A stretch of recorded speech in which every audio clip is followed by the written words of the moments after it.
Hello friends, and welcome to Columbiana, Ohio, the Firestone Test Farm. And I'm Ray Bohacz, the successful farming engine man.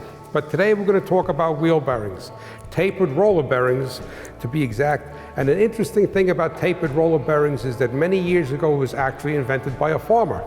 So it's probably time that we learned a little bit about it.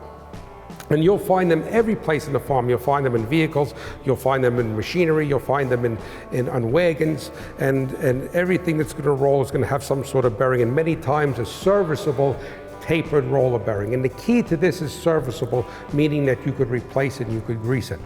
So our tutorial is going to begin with a walk around the bearing. Very, very simple. This is called the inner race. This part that holds the rollers is called the cage, and then the actual rollers themselves.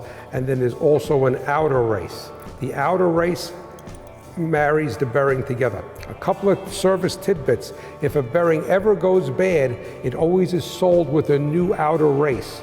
A lot of people replace the bearing and don't replace the outer race. No good.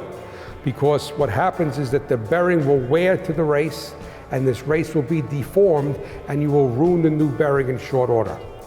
The other thing that comes into play is that you need to be able to check the bearing, whether it's tightness or what we would call preload, how much tension is on it.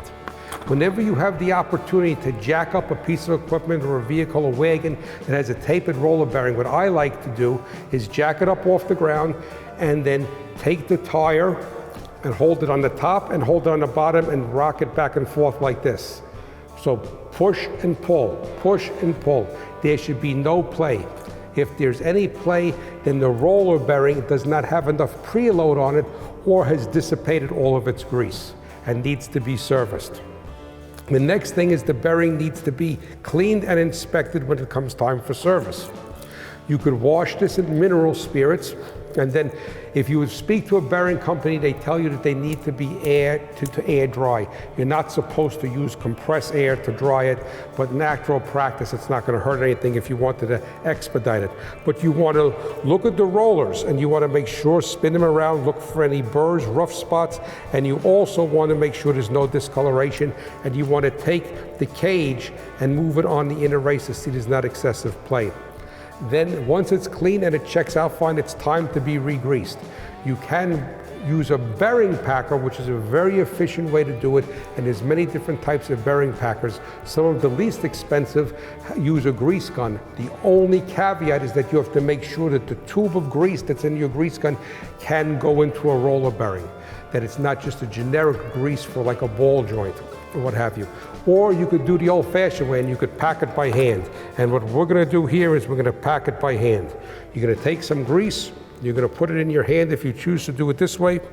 You're going to take the wide side of the bearing and you're going to start to knead the grease into the gap between the cage and the inner race. Your goal is to keep doing this around the whole circumference of the bearing until you have grease coming up between the rollers and the cage. It's that simple. It's a dirty, greasy job, but it's very important because if you lose a wheel bearing going down the road, especially with a grain cart, you've got a lot of problems. That gets ugly very fast. But the thing about a bearing is that it talks to you for quite a long time before it goes bad. So listen. You have a blessed day, and I'll see you next time in the Firestone Farm Shop. Hi, I'm Dave Mowitz. Thanks for watching. If you like this video, hit subscribe right here if you haven't already, and click that little bell right here to be notified when we post a new video. And click here to see more great videos.